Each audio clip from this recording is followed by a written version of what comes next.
क्या आपने कभी ऐसा महसूस किया है कि आप बहुत मेहनत कर रहे थे, सब कुछ सही जा रहा था, लेकिन फिर भी कुछ ऐसा हुआ जिससे सब बिगड़ गया? आप समझ ही नहीं पाए कि क्या गलती हुई और अंदर से एक आवाज आई, शायद मैंने कुछ ज्यादा ही सोच लिया था अपने बारे में।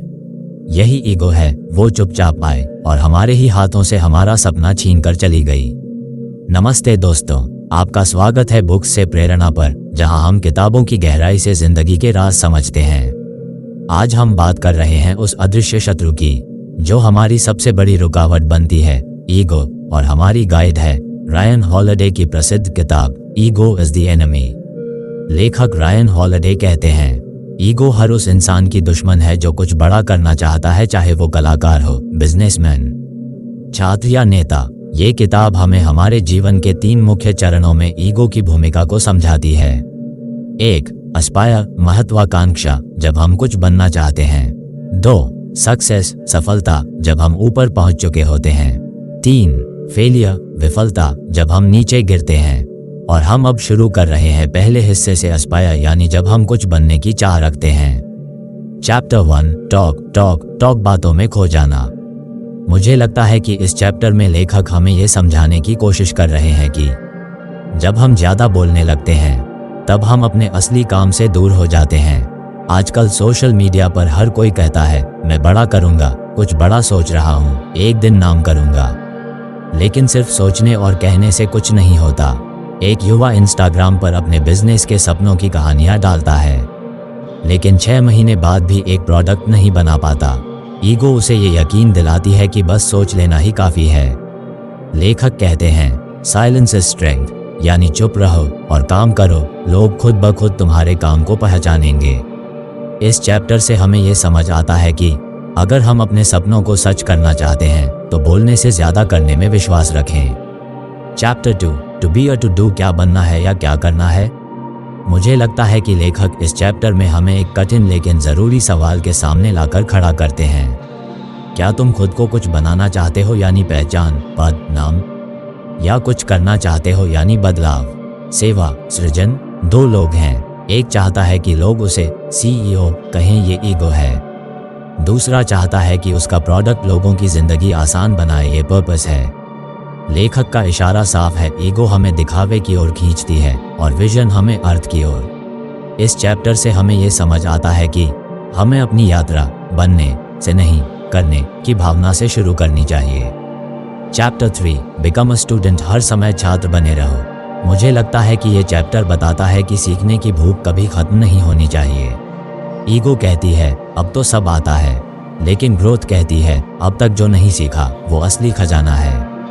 ब्रूस ली, दुनिया का सबसे तेज मार्शल आर्टिस्ट, हर रोज नई तकनीकें सीखता था। वो खुद को फॉरएवर स्टूडेंट मानता था। लेखक कहते हैं, स्टूडेंट माइंडसेट तुम्हें ईगो से बचाता है।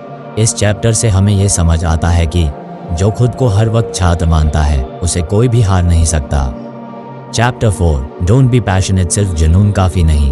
पहली बार जब मैंने ये लाइन पढ़ी तो चौंक गया। पैशन को तो हम सब कुछ मानते हैं, लेकिन लेखक कहते हैं पैशन बिना सोच का पागलपन बन सकता है। एक स्टार्टअप फाउंडर जो आइडिया को लेकर इतना जुनूनी हो जाता है कि वो मार्केट रिसर्च, टीम बिल्डिंग या फाइनेंस देखना ही नहीं चाहता, वो सिर्फ अपने जुनून की आंखों में डूबा होता है और डूब जाता है। लेखक हमें स्ट्रैटेजिक पर्पस की बात करते हैं, सोच समझकर चलने की। इस चैप्टर से हमें यह समझ आता है कि पैशन को दिशा और विवेक की जरूरत होती है, वरना वो ईगो बनकर सब बर्बाद कर सकता है। Chapter 5, follow the canvas strategy, दूसरों का मंच बनाओ। मुझे लगता है कि यह चैप्टर बेहद खूबसूरत है। लेखक कहते हैं, अगर तुम दूसरों की मदद करोगे तो उनका मंच बनाओगे, एक दिन वो तुम्हारा रास्ता साफ करेंगे। वॉरेन बफेट के पार्टनर चार्ली मुंगेर ने सालों बफेट की मदद की, सलाह दी, चीजें संभाली, और आज बफेट खुद कहते हैं, मुंगेर ने मुझे वो बनने दिया जो मैं हूँ। इस चैप्टर से हमें यह समझ आता है कि जब हम दूसरों को ग्रो करते हैं तो यूनिवर्स खुद हमें पुश करता है। जब हम शून्य से शुरुआत करते हैं तब हमें सीखने की ललक होती है, लेकिन जैसे ही सफलता मिलती है ईगो हमारे अंदर धीमे धीमे घर करने लगती है। वो हमें ये महसूस कराती है, अब तो मैं सबसे ऊपर हूँ, मुझे अब किसी की ज़रूरत नहीं। लेखक रायन हॉलिडे कहते हैं, सफलता के शिखर पर ईगो हमें हमारे ही मुकुट से दूर कर देती है। अब आइए इस हिस्से के हर चैप्टर को गहराई से समझते हैं। Chapter 6 what's important to you, तुम्हारे लिए असल में क्या जरूरी है। मुझे लगता है कि इस चैप्टर में लेखक हमें हमारे पर्पस वीएस ईगो की लड़ाई दिखाते हैं। सफलता के बाद हम अक्सर भूल जाते हैं कि हमने सफर किस वजह से शुरू किया था। अब हम रिजल्ट के पीछे भागने लगते हैं, मीनिंग के नहीं। एक लेखक जो पहले लोगों को बदलने के लिए लिखता था, अब बेस्ट सेलर बनने के लिए लिखता है। पहले उद्देश्य था, अब ईगो है। लेखक हमें याद दिलाते हैं, अगर तुम्हारा मकसद शुद्ध है तो ईगो तुम्हें छू भी नहीं पाएगी। इस चैप्टर से हमें यह समझ आता है कि सफलता के बाद भी अपने मूल उद्देश्य को थामे रहना सबसे बड़ी विनम्रता है। Chapter 7 entitlement, control and Paranoia, अधिकार, नियंत्रण और डर। मुझे लगता है कि यह चैप्टर आज के ज़माने के कई लीडर्स को सीधा आईना दिखाता है। सफलता के बाद कई लोग खुद को कुछ भी कहने और करने का अधिकारी समझ लेते हैं। ईगो उन्हें यह यकीन दिलाती है कि जो मैं सोचूं वही सही है। स्टीव जॉब्स अपने करियर की शुरुआत में ज़मीन से जुड़े हुए थे, लेकिन एप्पल की पहली सफलता के बाद उनका व्यवहार कठोर और कंट्रोलिंग हो गया था। नतीजा, उन्हें अपनी ही कंपनी से निकाल दिया गया। लेखक कहते हैं, ईगो हमें अपने ही डर और भ्रम के जाल में फंसा देती है। इस चैप्टर से हमें यह समझ आता है कि असली ताकत नियंत्रण में नहीं, सहयोग में होती है। चैप्टर 8 मैनेजिंग योरसेल्फ, खुद को संभालना जरूरी है। मुझे लगता है कि इस चैप्टर में लेखक हमें एक ही बात बार बार कई तरीकों से समझाते हैं। बाहरी दुनिया तुम्हारे नियंत्रण में नहीं है, लेकिन तुम खुद को जरूर संभाल सकते हो। ईगो हमारी भावनाओं को हावी कर देती है, गुस्सा, जलन, घमंड, फिक्र। माइकल जॉर्डन दुनिया का सबसे महान बास्केटबॉल खिलाड़ी, उसने कभी भी अपने गुस्से या इमोशन को पब्लिक में नहीं फूटने दिया। वो खुद पर काबू रखता था। लेखक हमें इमोशनल डिसिप्लिन की सीख देते हैं। इस चैप्टर से हमें यह समझ आता है कि अगर आप खुद को नहीं संभालते तो ईगो आपको संभाल लेती है। Chapter 9 beware the disease of me, मैं का रोग। मुझे लगता है कि यह चैप्टर ईगो का सबसे खतरनाक रूप उजागर करता है। जब इंसान हर चीज को अपने मैं के लेंस से देखने लगता है। एक टीम में अगर कोई एक इंसान हर बार कहे मैंने किया, मेरे बिना कुछ नहीं होता, तो पूरी टीम में टूटन आ जाती है। लेखक बताते हैं कि ऐसे लोगों की ग्रोथ रुक जाती है, क्योंकि ईगो उन्हें टीम वर्क और ह्यूमिलिटी से दूर कर देती है। इस चैप्टर से हमें यह समझ आता है कि ईगो हमें अलगाव की ओर ले जाती है, सहयोग नहीं। Chapter 10 the effort is enough, सिर्फ प्रयास ही काफी है। ये चैप्टर सुनते ही मेरे मन में संत कबीर का वो दोहा गूंजा, करत करत अभ्यास के जड़मती होत सुजान। लेखक यहाँ ये कह रहे हैं कि फल की चिंता ईगो को बढ़ावा देती है, लेकिन जब हम सिर्फ कर्म पर ध्यान देते हैं तो ईगो हार जाती है। हारुकी मुराकामी जापान के प्रसिद्ध लेखक हर सुबह उठकर एक ही रूटीन से लिखते हैं। उन्हें इस बात की परवाह नहीं होती कि कौन पढ़ेगा, क्या बिकेगा, बस लिखना है। लेखक कहते हैं, नतीजे आने या ना आने की परवाह किए बिना करना ही असली फ्रीडम है। इस चैप्टर से हमें यह समझ आता है कि जब हम सिर्फ कोशिश पर ध्यान देते हैं, ईगो खुद ब खुद गायब हो जाती है। जब हम गिरते हैं तब ईगो हमें ये यकीन दिलाता है कि दुनिया ने हमें धोखा दिया है, जबकि सच्चाई ये है कि शायद हमने खुद को बहुत ज्यादा समझ लिया था।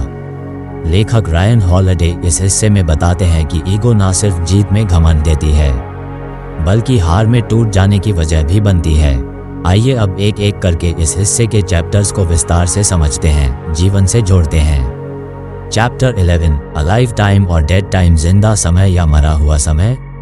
मुझे लगता है कि ये चैप्टर हर उस इंसान को पढ़ना चाहिए जिसे जिंदगी में कोई बड़ा झटका लगा है। लेखक हमें दो ऑप्शन देते हैं। डेड टाइम, जब हम बस शिकायत करते हैं, शिकार बन जाते हैं। अ लाइफ टाइम, जब हम गिरने के बाद भी कुछ सीखते हैं, खुद को नया बनाते हैं। जब नेल्सन मंडेला 27 साल जेल में रहे तो वो डेड टाइम को अ लाइफ टाइम में बदलते रहे। वो सीखते रहे, सोचते रहे और अपनी सोच को गहराई देते रहे। बाद में वही सोच उन्हें साउथ अफ्रीका का राष्ट्रपति बनाती है। इस चैप्टर से हमें समझ आता है कि ईगो गिरने पर रुकना सिखाती है, लेकिन विनम्रता सीखने पर जोर देती है। Chapter 12 the effort goes on, प्रयास कभी बंद नहीं होना चाहिए। ये चैप्टर हमें याद दिलाता है कि हार के बाद सबसे आसान होता है छोड़ देना, लेकिन ईगो कहती है अगर तुम हार गए तो अब क्या फायदा, और यही हमें ईगो को जवाब देना होता है, प्रयास ही मेरा फायदा है। थॉमस एडिसन ने हजारों बार फेल होने के बाद बल्ब बनाया था। वो ईगो से नहीं, पर्पस और पेशेंस से भरे थे। इस चैप्टर से हमें यह समझ आता है कि हार के बाद भी अगर हम चलते रहें तो ईगो हमें पकड़ नहीं सकती। चैप्टर 13 फाइट क्लब मोमेंट्स, वो पल जब हमें खुद से लड़ना पड़ता है। इस चैप्टर में लेखक कहते हैं, हम सबके जीवन में एक ऐसा क्षण आता है जब हमें अपनी सबसे बुरी सोच, सबसे बड़े डर और सबसे गहरी ईगो से लड़ना होता है। हावर्ड शुल्ट्ज जब स्टारबक्स के बिजनेस को लोगों ने ठुकराया तो उसने हार नहीं मानी। उसने खुद की ईगो को मारकर अपने आइडिया को छोटा किया, बदला और फिर से उठ खड़ा हुआ। इस चैप्टर से हमें समझ आता है कि सबसे कठिन लड़ाई बाहर नहीं, अपने अंदर चल रही ईगो से होती है। चैप्टर 14 ड्रॉ द लाइन, अपने लिए एक रेखा खींचो। ईगो हमेशा हमें और पाने के लिए उकसाता है, और अगर हम बिना लाइन खींचे भागते रहे तो एक दिन खुद को खो बैठते हैं। लेखक कहते हैं कि एक मुकाम पर आकर हमें तय करना होता है, मुझे और चाहिए या मुझे शांति चाहिए। वॉरेन बफेट दुनिया के सबसे अमीर लोगों में शामिल होकर भी बेहद साधारण जीवन जीते हैं, क्योंकि उन्होंने अपने लिए एक रेखा खींची, इनफ इज इनफ। इस चैप्टर से हमें यह समझ आता है कि अगर ईगो को सीमा नहीं दी तो वो हमें अंदर से खा जाएगी। चैप्टर 15 मेंटेन योर सोब्राइटी, खुद को ज़मीन से जोड़े रखो। इस चैप्टर में लेखक एक बेहद सरल और ताकतवर सलाह देते हैं, चाहे जीत मिल रही हो या हार, खुद को ज़मीन से जोड़कर रखो। कभी खुद को कुछ बहुत खास मत समझो। महात्मा गांधी लाखों लोगों के दिलों पर राज किया, लेकिन अंत तक सफ़ेद धोती पहनकर गांवों में काम करते रहे। इस चैप्टर से हमें यह समझ आता है कि विनम्रता हमारी सबसे बड़ी ताकत है और ईगो हमारी सबसे बड़ी कमजोरी। ईगो हमारे भीतर का वो भ्रम है जो हमें खुद से दूर कर देता है, लेकिन अगर हम सच्चाई, सेवा और साधना के रास्ते पर चलें तो ईगो को हार माननी ही पड़ेगी। क्या आपने कभी ईगो की वजह से कोई रिश्ता या मौका खोया है? अगर हाँ, तो नीचे कमेंट में लिखिए, अब मैं ईगो से नहीं, सच और सेवा से जीऊंगा। आपका अनुभव किसी और की आंखें खोल सकता है। अगर आपको ये स्क्रिप्ट पसंद आए हो तो कृपया बुक्स से प्रेरणा चैनल को सब्सक्राइब करें और इस वीडियो को शेयर करें ताकि ईगो से लड़ते हर इंसान को ये सीख मिल सके।